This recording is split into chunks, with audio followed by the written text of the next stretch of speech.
इन स्थितियों के बीच में कहां पर बारिश किस तरह की होगी, आइए जानते हैं अगली स्लाइड में। डिप्रेशन के प्रभाव से जहां एक तरफ हवाओं का जो प्रभाव है वो साउथ पेनिनसुलर रीजन पर बढ़ने लगा है और बादल भी काफ़ी घने यहाँ पर तमिलनाडु, केरल, पुदुचेरी और आंध्र प्रदेश के दक्षिणी तटीय भागों, रायलसीमा, दक्षिणी आंतरिक कर्नाटक में दिखाई देने लगे हैं, केरल पर दिखाई देने लगे हैं।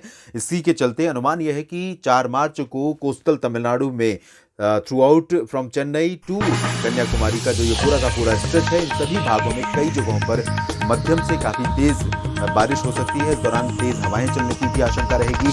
40-50 किलोमीटर प्रति घंटे की रफ्तार से हवाएं यहाँ पर पहले चल रही हैं, इस समय भी टकरा रही हैं तटों के क्षेत्र से। और इन इलाकों में लाइटनिंग, थंडरस्टॉर्म और तेज हवाओं के साथ ये बारिश की गतिविधियाँ देखने को मिलेंगी। चेन्नई और पुडुचेरी प्रभावित होगा। इंटीरियर पार्ट्स में वेल्लोर, सेलम, तिरुचिरापल्ली और मदुरई, कोयम्बटूर, इन सभी सिटीज़ में भी असर इस सिस्टम का दिखाई देगा। अनुमान यह है कि कल शाम को इंटीरियर तमिलनाडु के तमाम इलाकों में कोयम्बटूर तक बारिश की गतिविधियां शुरू हो सकती हैं। केरल में भी कुछ स्थानों पर वर्षा शुरू हो जाएगी, दक्षिणी और आंतरिक इलाकों में, साथ ही साथ कोस्टल भागों में जिसमें त्रिवेंद्रम शामिल है। और दक्षिणी आंतरिक कर्नाटक में बेंगलुरु, मैसूरू में भी बारिश शुरू हो सकती है 4 मार्च की रात से। रायलसीमा और दक्षिणी तटीय आंध्र प्रदेश पर भी इसका असर काफ़ी अधिक हो सकता है। रात में ही आप देखेंगे यहाँ पर कई जगहों पर नेल्लोर में, श्रीहरिकोटा से लेकर अनंतपुर के बीच में यहाँ कई जगहों पर वर्षा दर्ज की जाएगी। उत्तरी तटीय आंध्र प्रदेश के क्षेत्रों में फिलहाल बादल आ सकते हैं, विशाखापत्तनम और आसपास के तमाम क्षेत्रों में, लेकिन बारिश के आसार यहाँ उत्तरी तटीय आंध्र प्रदेश में ज़्यादा नहीं है, लेकिन रूल आउट नहीं कर सकते हैं। तेलंगाना में भी और उत्तरी तटीय आंध्र प्रदेश में, साथ ही साथ उत्तरी आंतरिक कर्नाटक के इलाकों में भी कुछ जगहों पर गर्जना के साथ लाइट रेन या बूंदाबांदी होने की। सेंट्रल इंडिया की अगर हम बात करें तो यहाँ पर आज भी गर्जना वाले बादल मध्य प्रदेश के पूर्वी भागों पर दिखाई दे रहे हैं। ये प्री मॉनसून के बादल हैं और ये जो मॉइस्चर है वो बंगाल की खाड़ी और अरब सागर दोनों तरफ से, कोई ऐसा सिस्टम नहीं था जिसके आधार पर आप ये अंदाज़ा लगा सकें कि यहाँ पर मॉइस्चर पहुँचेगा और इस तरह का मॉइस्चर पहुँचेगा जिससे लोकल लेवल पर क्लाउड डेवलपमेंट हो सकता है। तो इस तरह के क्लाउड डेवलपमेंट हुए, थंडर क्लाउड डेवलप हुए हैं और जबलपुर तथा आसपास के कुछ इलाकों में गर्जना के साथ बूंदाबांदी या हल्की वर्षा रिकॉर्ड की गई है आज। और अनुमान ये है कि इसी तरह की संभावना छत्तीसगढ़, ओडिशा के दक्षिणी हिस्सों में, साथ ही मध्य प्रदेश के इन दक्षिणी भागों में और महाराष्ट्र के विदर्भ क्षेत्र में, मराठवाड़ा के दक्षिणी भागों में कुछ जगहों पर आपको 4 मार्च को देखने को मिल सकती है।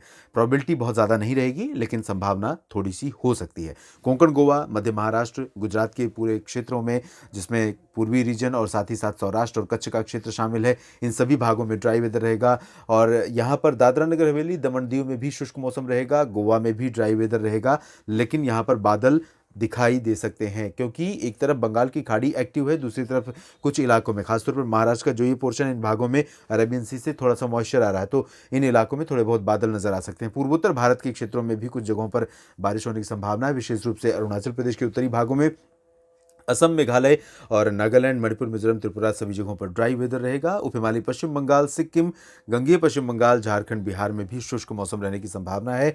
बिहार के भागों में पश्चिमी दिशा की ठंडी और शुष्क हवाएं चलती रहेंगी। हालांकि तापमान बढ़ने लगे हैं, मौसम काफ़ी हद तक बदल चुका है देश के तमाम इलाकों में, जहां पर काफ़ी सर्दी पड़ रही थी अभी कुछ दिन पहले तक। अब क्योंकि समय भी हो चुका है, तापमान एवरेज तापमान जिस तरह का होता है वैसा तापमान अब रिकॉर्ड किया जाने लगा है, चाहे वो न्यूनतम हो या फिर अधिकतम।